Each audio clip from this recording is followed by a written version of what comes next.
नमस्कार दोस्तों, क्राइम तक में आप सबका स्वागत है। मैं हूं सुप्रतिम बैनर्जी। ये घटना उत्तर प्रदेश के शहर अलीगढ़ की है। आप जानते हैं अलीगढ़ अपने आप में तालों के लिए बहुत मशहूर शहर है। पूरे देश में अलीगढ़ का नाम है। इसी अलीगढ़ शहर में 12 दिसंबर 2013 को एक शख्स एक पुलिस स्टेशन में पहुंचता है। रात का वक्त है। वो शख्स काफ़ी परेशान है। वो पुलिस स्टेशन पहुंचकर ये बताता है कि उसका नाम देवेंद्र शर्मा है और उसकी 17 साल की बेटी प्रीति वो जो है अपने घर से यानी उनके घर से गायब हो गई है। पुलिस से पूछती है कि आपकी बेटी आखिरी बार आपसे कब मिली और कैसे गायब हो गई, आप कहाँ के रहने वाले हैं। तो वो शख्स बताता है कि मैं ऐसे तो अलीगढ़ का ही हूँ, लेकिन इन दिनों फरीदाबाद में अपने पूरे परिवार के साथ रहता हूँ और मेरी बेटी अलीगढ़ में अपने इम्तहान के सिलसिले में आई थी, यानी एग्ज़ाम देने के लिए आई थी। लेकिन इससे पहले कि वो एग्ज़ाम दे पाती उसे एक लड़के ने अगवा कर लिया है और उस लड़के का नाम जय कुमार है। और मैं चाहता हूँ कि मेरी जो नाबालिग बेटी है आप उसे बरामद करने में मेरी मदद कीजिए और जय कुमार को जो है उसे गिरफ्तार कीजिए। अब ये बात जब पुलिस सुनती है तो पुलिस को मामला थोड़ा सा समझ में आने लगता है। पुलिस को लगता है कि यह मामला शायद एलोपमेंट का है, यानी रजामंदी से लड़का लड़की के घर से भागने का है। हालांकि ये शख्स अपनी बेटी की उम्र जो है 17 साल बताता है, यानी वो लड़की नाबालिग है। तो इसके बाद पुलिस जो है लड़की के पिता से ये कहती है कि ठीक है, आप अपना मोबाइल नंबर और दूसरी जानकारियाँ हमें लिख कर दे जाइए, हम आपकी बेटी को ढूंढने की कोशिश करेंगे। जैसे ही हमें उसके बारे में कोई लीड, कोई सुराग मिलेगा, हम आपसे दोबारा संपर्क करेंगे।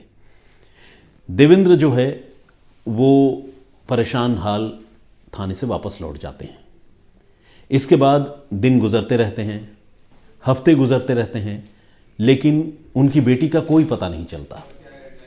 तकरीबन 1 महीने बाद देवेंद्र फिर से पुलिस के पास आते हैं और पुलिस के पास आकर वो बताते हैं कि इतना वक्त गुजर गया, मैंने रिपोर्ट लिखवाई, मेरी बेटी का अब तक कुछ पता नहीं चला, आप कुछ कीजिए।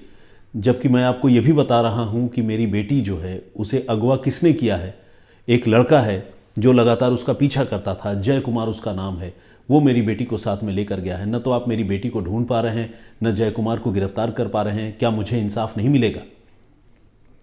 लेकिन पुलिस तो पुलिस ठहरी। पुलिस ने देवेंद्र को फिर से थाने से डांट टपट करके भगा दिया, ये कहते हुए कि तुम्हारी बेटी अपनी रजामंदी से किसी लड़के के साथ चली गई है और अगर वो नहीं मिल रही है तो तुम्हें खुद अपनी बेटी को संभाल कर रखना चाहिए था। तुम बार बार आकर यहाँ हमारे साथ जो है वो सिर फुटअव्वल कर रहे हो, हमारा दिमाग खा रहे हो, भागो यहाँ से। तो देवेंद्र को डांट डपट करके अलीगढ़ की पुलिस भगा देती है। लेकिन पुलिस को यह भी लगता है कि चलिए, अगर देवेंद्र बार बार आकर शिकायत कर रहा है, ये बता रहा है कि उसकी बेटी गायब है और गायब करने वाला भी जय कुमार नाम का एक लड़का है, तो पुलिस जो है देवेंद्र के बताए मुताबिक अब जय कुमार के बारे में पता करने का फैसला करती है। देवेंद्र ये बताता है कि फरीदाबाद में वो जहां अपने पूरे परिवार के साथ रहता है वहीं पड़ोस का रहने वाला लड़का है जय कुमार, और जब से उसकी बेटी गायब हुई है तब से जय कुमार भी अपने घर में नहीं है। तो आप लोगों को ये पता करना चाहिए कि मेरी बेटी को लेकर जय कुमार कहाँ गया है। इसके बाद पुलिस जो है देवेंद्र के कहे मुताबिक और देवेंद्र की लिख कर दी गई तहरीर के मुताबिक मामले की जांच करते हुए फरीदाबाद पहुंचती है। फरीदाबाद दिल्ली के बिल्कुल करीब हरियाणा का एक शहर है, आप सब जानते हैं, नाम आप सभी ने सुना होगा। तो फरीदाबाद में जब पुलिस जय कुमार के घर पहुंचती है तो घर में दूसरे लोगों के साथ साथ जय की मां भी पुलिस को मिलती है। और जय की मां से जब पुलिस पूछताछ करती है कि आपका बेटा एक लड़की को लेकर भाग गया है, वो कहाँ है, क्या आप बता सकती हैं? ऐसा तो नहीं कि वो आपके संपर्क में हो और आप कोई सच जानती हो, आपने छुपा रखा हो। पुलिस जय कुमार के मां से पूछताछ करती है। लेकिन यहाँ मामला उल्टा निकलता है। जय की मां जो है वो पुलिस वालों को देखते ही जो है वो फूट फूट कर रोने लगती है और वो कहती है कि उन्हें हर हाल में अपना बेटा चाहिए। उनका बेटा 2013 दिसंबर के महीने से ही गायब है और वो तब से लेकर अब तक लगातार अपने बेटे को ढूंढने की कोशिश कर रही है, लेकिन उन्हें अपने बेटे के बारे में कुछ भी पता नहीं चल रहा है। और तो और वो महिला ये बताती है कि अपने बेटे जय की तलाश में उसने फरीदाबाद के लोकल पुलिस स्टेशन में रिपोर्ट भी लिखवा रखी है। जब पुलिस ये बात सुनती है तो पुलिस को बड़ी हैरानी होती है। पुलिस को लगता है कि अगर लड़का किसी लड़की को लेकर भाग गया है और कई महीनों का वक्त गुजर चुका है तो इतने दिनों में तो कम से कम लड़के का घर वालों के संपर्क में एक बार या 2 बार तो होना चाहिए था। घर वालों को पता होना चाहिए था कि लड़का वाकई किसी लड़की को लेकर भागा है या नहीं। लेकिन यहाँ तो माँ बता रही है कि मुझे अपने बेटे के बारे में पता ही नहीं है, मैंने खुद फरीदाबाद के पुलिस थाने में रिपोर्ट लिखवा रखी है। तो अलीगढ़ की पुलिस जो है वो फरीदाबाद के पुलिस स्टेशन में जाकर ये चेक करती है कि क्या वाकई जय कुमार की गुमशुदगी की रिपोर्ट उसकी माँ ने लिखवाई है या नहीं, कहीं ऐसा तो नहीं कि महिला झूठ बोल रही है। तो पुलिस अलीगढ़ की जब फरीदाबाद में जाकर ये पता करती है तो पता चलता है कि वाकई दिसंबर के महीने में ही साल 2013 में उस महिला ने अपने बेटे की गुमशुदगी की रिपोर्ट थाने में दर्ज करवाई थी। और तब से लेकर अब तक कई महीनों का वक्त गुजर चुका है, लेकिन जय कुमार को फरीदाबाद की पुलिस भी नहीं ढूंढ पाई है। ठीक उसी तरह जिस तरह से अलीगढ़ से जो लड़की गायब हुई प्रीति, उसके बारे में भी अलीगढ़ की पुलिस को कोई जानकारी नहीं है। इस मामले की तफ्तीश पुलिस कर तो रही थी, लेकिन वक्त के साथ जो है ये केस और उलझता चला जा रहा था, क्योंकि पहले मामला सिर्फ एक लड़की की गुमशुदगी का था और शक ये था कि लड़का भगा कर ले गया है। लेकिन जब पुलिस ने जांच आगे बढ़ाई तो पता चला कि लड़का भी गायब है और कुछ इस तरह गायब है कि लड़के के घर वालों को भी पता नहीं है कि उनका बेटा कहाँ है। तो कुल मिलाकर अब 2 लोगों की गुमशुदगी का ये मामला हो गया था और अपने आप में ये केस काफ़ी उलझ गया था, पेचीदा हो गया था। इसी बीच तकरीबन 2 साल बाद 1 सितंबर 2015 को इस मामले में एक नया ट्विस्ट आता है। हुआ ये कि अलीगढ़ पुलिस जनता दरबार लगाकर लोगों की शिकायतों की सुनवाई कर रही थी और इसी सुनवाई के दौरान एक शख्स अपनी बेटी के साथ जनता दरबार में पहुंचता है और ये बेटी जो है वो प्रेग्नेंट है और वो शख्स पुलिस के पास पहुंचते ही हाथ जोड़कर बिलख बिलख कर पुलिस के सामने रोने लगता है। लोग पूछते हैं कि भाई आप कौन हैं, ये लड़की कौन है, क्या मामला है। तो वो आदमी बताता है कि मेरा नाम देवेंद्र शर्मा है और ये मेरी बेटी है प्रीति, जो 12 दिसंबर 2013 को ही गायब हो गई थी और मैंने अलीगढ़ पुलिस के पास ही मेरी बेटी की गुमशुदगी की रिपोर्ट दर्ज करवाई थी। लेकिन अब देखिए मेरी बेटी के साथ क्या हो गया। मेरी बेटी घर तो लौट आई है लेकिन ये प्रेग्नेंट है और जिस लड़के ने मेरी बेटी को प्रेग्नेंट किया है वो लड़का फरार है। मेरी तो समाज में कोई इज्जत नहीं रही, मैं बर्बाद हो गया और मेरी बेटी को प्रेग्नेंट करके वो लड़का जो है वो फरार हो चुका है।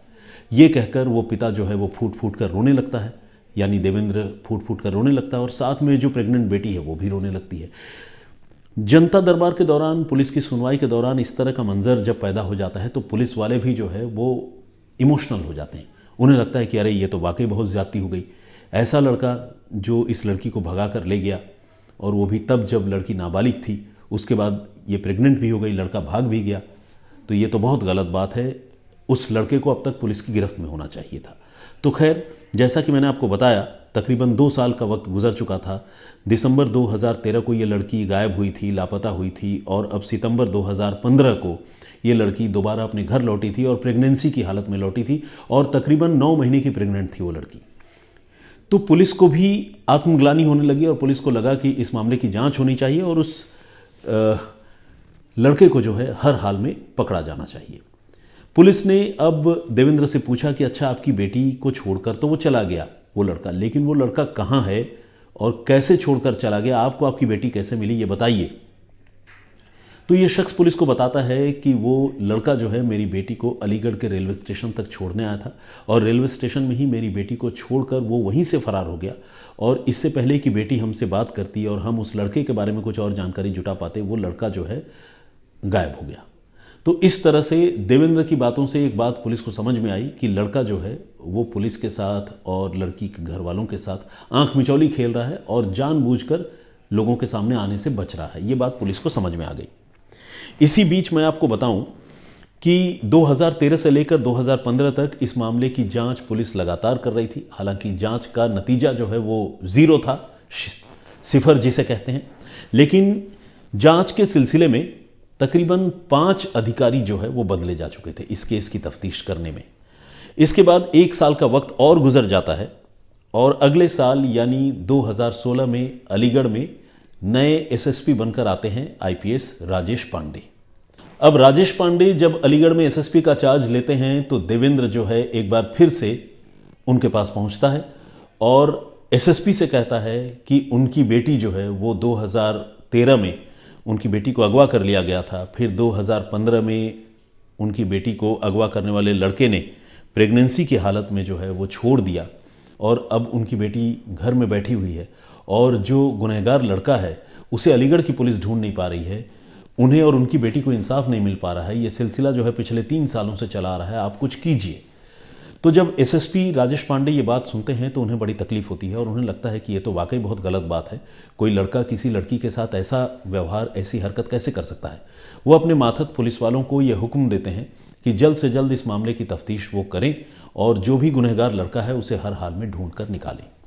लेकिन इससे पहले कि अलीगढ़ की पुलिस उस लड़के को ढूंढ पाती, तब तक ये जो लड़का है जय कुमार, जिसकी इतने देर से बातचीत हो रही है, जिसके बारे में मैं आपको बता रहा हूं, उसकी मां फरीदाबाद से पहुंचती है अलीगढ़ इस उम्मीद में कि चूंकि अलीगढ़ की पुलिस जो है इनके घर आकर ये पता करके गई थी कि आपका बेटा कहाँ है, एक लड़की को भगा ले गया है, तो उस महिला को ये लगता है कि शायद मेरे बेटे की गुमशुदगी का कोई ना कोई कनेक्शन अलीगढ़ से भी है फरीदाबाद के अलावा, तो मुझे अलीगढ़ जाकर इसके बारे में पता करना चाहिए। और वो सीधे जाकर मिलती है एसएसपी राजेश पांडे से और राजेश पांडे से मिलकर ये बताती है कि मेरा बेटा जय कुमार जो है वो दिसंबर 2013 से ही गायब है।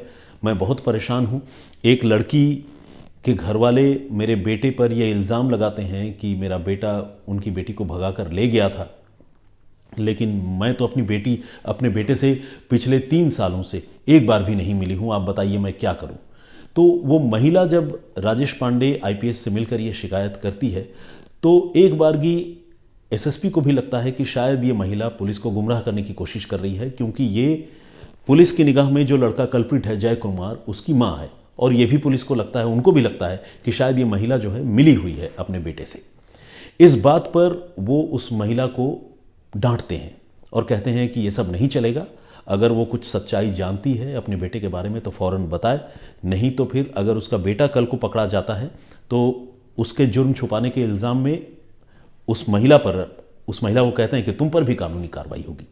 तो ये बात जब वो महिला सुनती है तो वो महिला बहुत व्याकुल हो जाती है और वो बताती है कि वो अपने बेटे से पिछले 3 सालों से न तो एक बार भी मिली है, न बात कर पाई है। उसे अपने बेटे का दूर दूर तक कोई पता नहीं है। वो उसके लिए रातों की नींद, दिन का चैन हराम हो गया है और पुलिस उल्टा उन्हें ही डांट रही है। ये कहाँ का इंसाफ है। वो ये कहती है कि अगर उनका बेटा कसूरवार है तो वो खुद अपने हाथों से अपने बेटे को सज़ा देगी, लेकिन एक बार उनके बेटे को गिरफ्तार करके, बरामद करके, जैसा भी हो सामने लाए तो पुलिस बरामद तो करे, गिरफ्तार तो करे, तब तो पता चलेगा कि मेरा बेटा दोषी है या नहीं है। जब राजेश पांडे ये बात उस महिला के मुंह से सुनते हैं और महिला जितने कन्विक्शन के साथ ये बात कहती है तो उनको भी लगता है कि शायद वो गलत सोच रहे थे और ये महिला जो है अपने बेटे से वाकई पिछले 3 सालों से नहीं मिली है। अब पांडे जी का भी दिमाग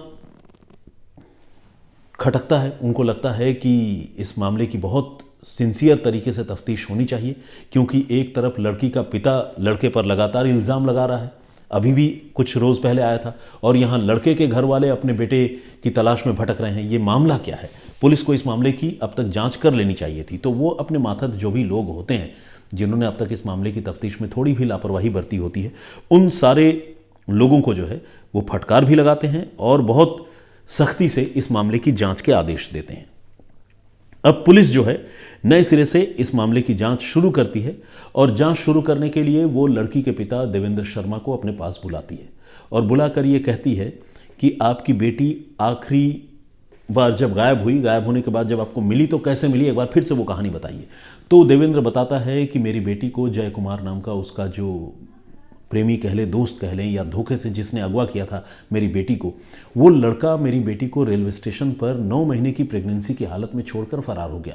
और अलीगढ़ रेलवे स्टेशन से जब मेरी बेटी ने मुझे फ़ोन किया तब मुझे पता चला कि मेरी बेटी के साथ पिछले 2 सालों से ये सलूक हो रहा था। क्योंकि आपको मैंने बताया है ना कि 2013 के आखिरी दिनों में बेटी गायब हुई थी और 2015 के आखिरी महीनों में या दिनों में वो बेटी बरामद हो गई थी, मिल गई थी वापस। तो 2 सालों तक उसके साथ ज्यादती उस लड़के ने की। ऐसा देवेंद्र शर्मा ने अपनी बेटी के बारे में बताया। जब पुलिस ने ये बात सुनी तो पुलिस ने फिर देवेंद्र शर्मा के मोबाइल फ़ोन की कॉल डिटेल निकालकर जांच करने का फैसला किया। पुलिस को लगा कि ठीक है, देवेंद्र शर्मा ने अपना बयान तो दे दिया, लेकिन अब वो इस मामले को वेरीफाई करेगी। वेरीफाई करने के लिए जब उसने मोबाइल फ़ोन के कॉल डिटेल की जांच की तो पुलिस ने यह देखा कि वाकई 2015 में जब उसकी बेटी देवेंद्र शर्मा की वापस लौटी थी तो उसने एक नंबर से फ़ोन किया था देवेंद्र को, और वो नंबर उसकी बेटी ने कुछ रोज़ पहले ही खरीदा था। यानी जो बयान देवेंद्र शर्मा ने पुलिस को दिया वो बयान बिल्कुल सही था, और उस मोबाइल फ़ोन की लोकेशन और दोनों के बीच, बाप बेटी के बीच जो बातचीत है उसे देखकर लग रहा था कि देवेंद्र शर्मा जो है वो सही बात कह रहा है।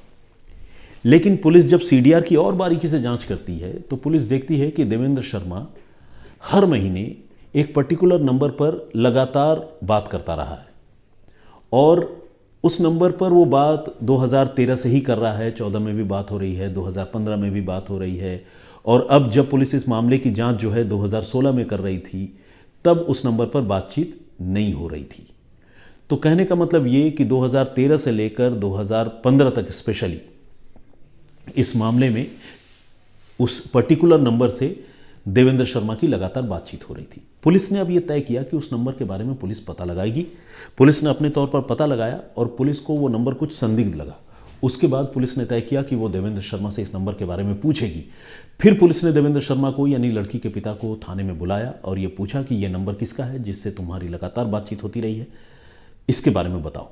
तो जब पुलिस ने उस नंबर के बारे में पूछा तो देवेंद्र शर्मा जो है वो बगले झांकने लगा। वो पुलिस को जवाब नहीं दे पा रहा था। अब पुलिस को लगा कि शायद मामला सुलझने वाला है और देवेंद्र शर्मा कुछ छिपा रहा है। पुलिस ने अब देवेंद्र शर्मा पर सख्ती दिखाई, बहुत डांट डपट से उससे पेश आई और बोला कि अगर सच नहीं बताया तो बहुत बुरा अंजाम होगा। इसके बाद देवेंद्र शर्मा ने जब मुंह खोला तो एक भयानक कहानी सामने आई। वो भयानक कहानी यूं है कि देवेंद्र ने पुलिस को बताया कि ये जो नंबर है, जिस नंबर पर मैं लगातार 2 सालों तक बात करता रहा, ये नंबर दरअसल मेरी बेटी का ही है। पुलिस ने कहा, अगर ये नंबर तुम्हारी बेटी का है तो तुम तो कह रहे थे कि तुम्हारी बेटी 2013 से गायब है, तुम्हें उसका कोई पता नहीं है, तुम थाने में भटक रहे थे, जनता दरबार में आ रहे थे, फिर तुम अपनी बेटी से बात कर रहे थे, ये क्या माजरा है? तो उसने कहा कि देखिए ऐसा है, 2013 की ही बात है। फरीदाबाद में जहां मैं रहता हूं उसके पड़ोस में जय कुमार नाम का ये लड़का रहता है, और 6 दिसंबर 2013 को जब मेरी बेटी अलीगढ़ आई थी तो मेरी बेटी का पीछा करता हुआ वो लड़का अलीगढ़ में आया था, और मेरे साले यानी जो बेटी है प्रीति, उसका मामा, उसने जय कुमार को प्रीति के साथ देख लिया था। इसके बाद अपने साले के साथ मिलकर देवेंद्र कुमार ने एक भयानक साजिश रची थी। देवेंद्र ने उसी रोज़ 6 दिसंबर को, जिस रोज़ जय कुमार उसकी बेटी के साथ देखा गया था, उस रोज़ उसने जय को धोखे से अगवा किया और एक सुनसान जगह पर रेलवे ट्रैक के किनारे ले जाकर पहले अपने साले के साथ मिलकर उसने जय कुमार की गला घोंटकर हत्या की, और गला घोंटकर हत्या करने के बाद उसने जय की लाश, उस नौजवान की लाश रेलवे ट्रैक पर डाल दी, और तकरीबन आधे घंटे 45 मिनट तक ये इंतज़ार करता रहा कि कोई ट्रेन यहाँ से गुजरे जिस ट्रेन के नीचे वो लाश कुचली जाए। और इत्तेफाक से हुआ भी वही। लाश रात के अंधेरे में रेलवे ट्रैक पर पड़ी रही, और एक ट्रेन जब वहाँ से गुजरी तो लाश के ऊपर से निकल गई, लाश के परखच्चे उड़ गए, चीथड़े बिखर गए। इसके बाद देवेंद्र जो है अपने साले के साथ मिलकर, जो उसने कत्ल किया था जय का, वो अपने अपने घर चले गए।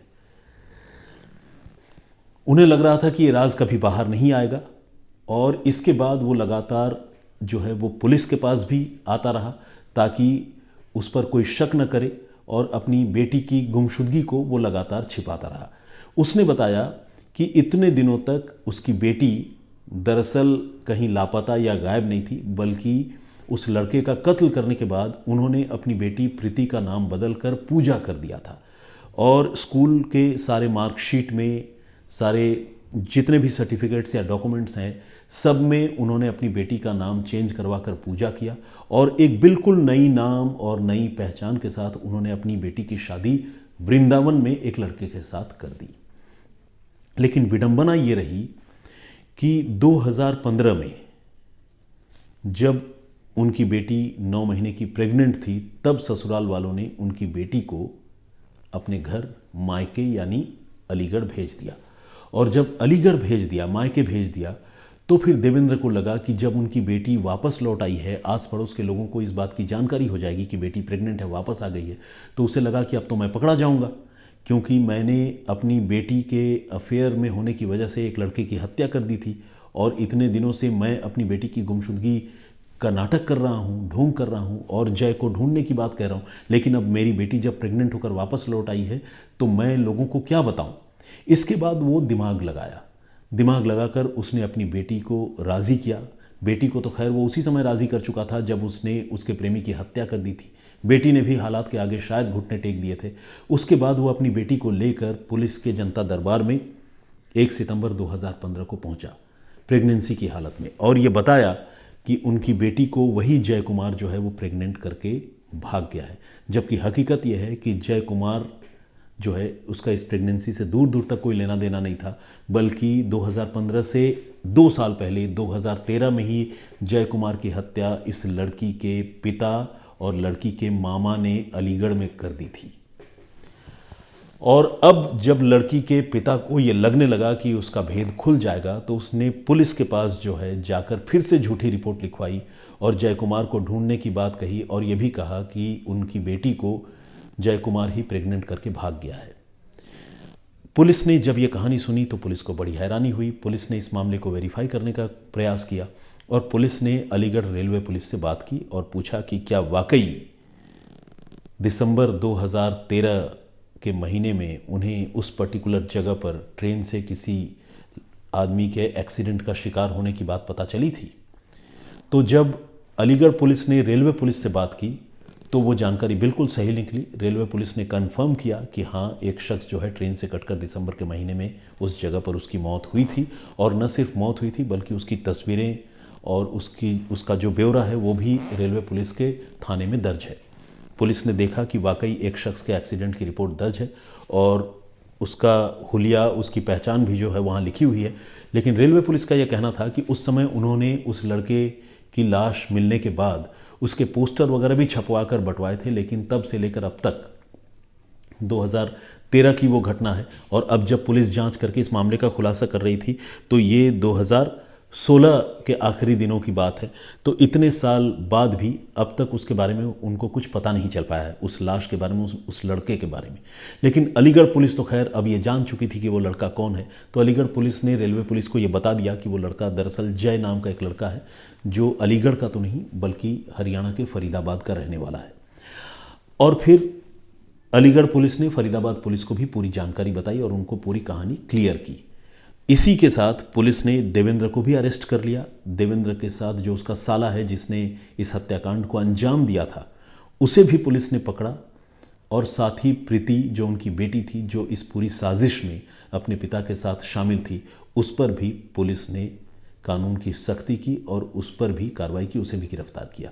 इस तरह से एक गुमशुदगी का मामला जो झूठा था और एक गुमशुदगी का मामला जो असल में कत्ल का मामला था, तो दो गुमशुदगी के मामलों को अलीगढ़ की पुलिस ने तकरीबन 3 से 4 सालों के बाद सुलझाया और जब सुलझाया तो उसमें से एक केस मर्डर का निकला और दूसरा जो शख्स यानी जो लड़की गायब हुई थी वो बेसिकली मर्डर की कॉन्स्पिरेसी में शामिल समझ में आई।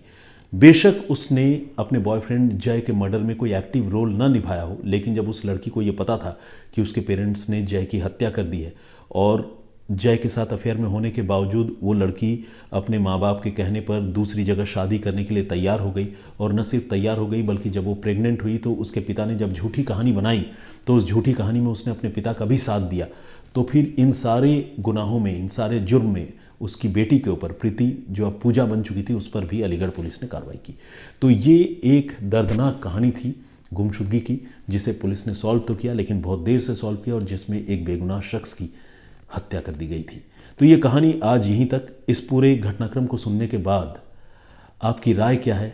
आप क्या सोचते हैं देवेंद्र शर्मा के बारे में, उसकी बेटी के बारे में, प्रीति के बारे में, और ख़ासकर उस लड़के और उसके घर वालों के बारे में? आप इस पर अपनी राय ज़रूर दें।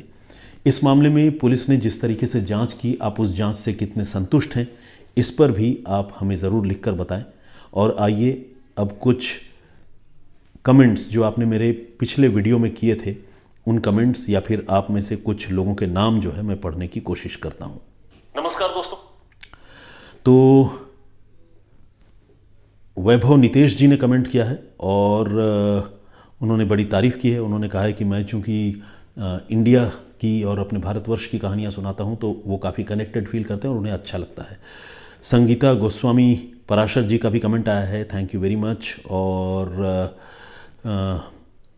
सिडनी से मेरे ख्याल से नाम मैं नहीं पढ़ पा रहा हूँ क्योंकि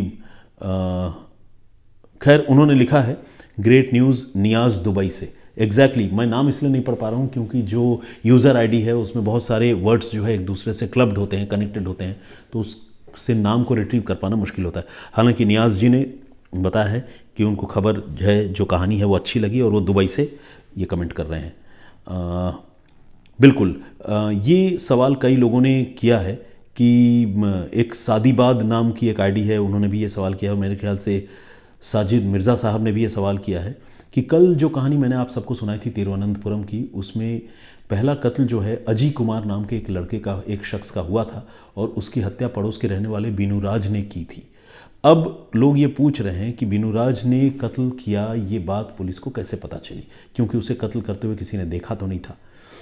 तो इसका जवाब ये है कि बीनूराज और अजय कुमार ये दोनों आस पास ही रहते थे, एक ही लोकेलिटी में रहते थे, और लास्ट टाइम में जिस जगह पर इन दोनों की लोकेशन थी वो जगह जो है अजय कुमार का घर ही था उस रात को, जिस रात ये हत्याकांड को अंजाम दिया गया। ये एक एविडेंस था।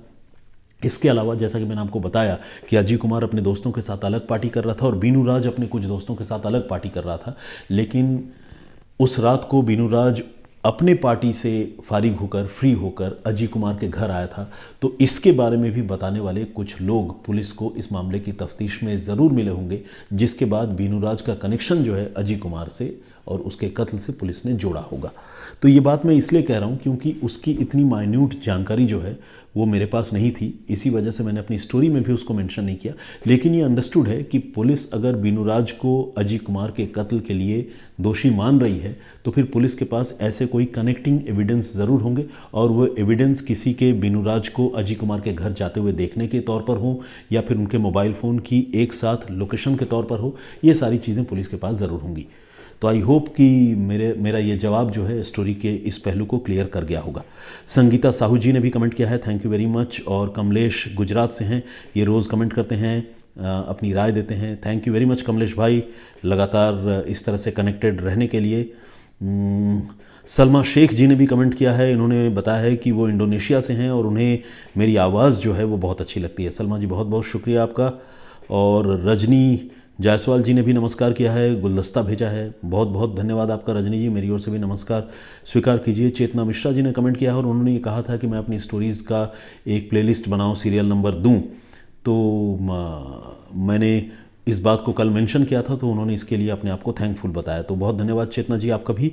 नवाज़ अंसारी ने भी कमेंट किया है, आपका स्वागत है बहुत बहुत। मोहम्मद यूसुफ खाले इन्होंने भी कमेंट किया है, लेकिन इन्होंने कुछ अरबी, फ़ारसी या उर्दू में कुछ लिखा है जिसको मैं अभी तक पढ़ नहीं पाया हूँ, लेकिन इंग्लिश में मैं ट्रांसलेट करके इसे पढ़ सकता हूँ। अच्छा लिखा है उन्होंने, बयान जी साहब सलाम वालेकुम। Alcohol is the cause of these murders, so drinking alcohol is forbidden first, the evil is in human then in the wine. तो खैर उन्होंने ये लिखा है कि शराब जो है वो जो 3 मौतें हुई, कत्ल हुए, उसका ज़िम्मेदार है, तो इसीलिए शराब जो है वो पीना गलत है और ऐसे भी शराब पीना सही बात नहीं है, उन्होंने ये बात कही है। तो मोहम्मद यूसुफ खाले साहब का ये कमेंट है। और इसके अलावा अशोक श्रीवास्तव जी ने भी कमेंट किया है।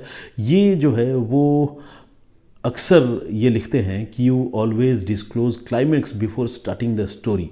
तो चलिए श्रीवास्तव जी, मैंने आपकी बात या आपकी कमेंट जो है वो पहले भी मैंने पढ़ा है और मैंने उसे नोट किया है। आई होप आज आप मेरी कहानी सुनिए। मुझे लगता है कि आज की स्टोरी में वो क्लाइमैक्स शायद डिस्क्लोज ना हुआ हो। आपके उम्मीदों पर मैं कितना खरा उतरा हूँ, आपके कमेंट का मुझे फिर से इंतज़ार रहेगा। ब्यूटीफुल वीडियो के नाम से एक कमेंट है, ये लिखते हैं कि वो नेपाल से हैं और बिग फ़ैन हैं। Thank you very much. Sajid Mirza साहब का मैंने जिक्र कर ही दिया। आदित्य मिश्रा जी ने भी कमेंट किया है, बहुत बहुत स्वागत है आपका। माधव वाघ जी हैं। मामोनी बोरगोही का भी कमेंट है, उन्होंने गुड आफ्टरनून लिखा है और स्टोरी के लिए धन्यवाद कहा है। इसके मिस्टीरियस के नाम से एक कमेंट है और ये लिखते हैं कि मेरा नाम सुनील गर्ग है, मैं पंजाब से हूँ, प्लीज़ कभी मेरा नाम बोलिए अपनी स्वीट वॉइस में, please please please, love from Punjab. क्या बात है। तो एक बार नहीं, मैं कई बार आपका नाम लेना चाहूँगा सुनील गर्ग जी। इतने प्यार और मोहब्बत से आपने नाम लिया है मेरा और इतनी तारीफ़ें की हैं, तो मैं बहुत शुक्रगुजार हूँ आपका। नवीन दर्जी साहब का भी कमेंट आया है, बहुत बहुत धन्यवाद आपका। आई के फैशन लगातार कमेंट करते हैं। राहुल बॉब, इन्होंने कमेंट किया है और ये बता रहे हैं कि वो हमारे वीडियो को काफ़ी पसंद करते हैं। एपिसोड्स के थंबनेल में अगर एपिसोड नंबर 2 तो अच्छा होगा देखने में। बिल्कुल, आपने ये बात भी सही कही है। Very nice story sir.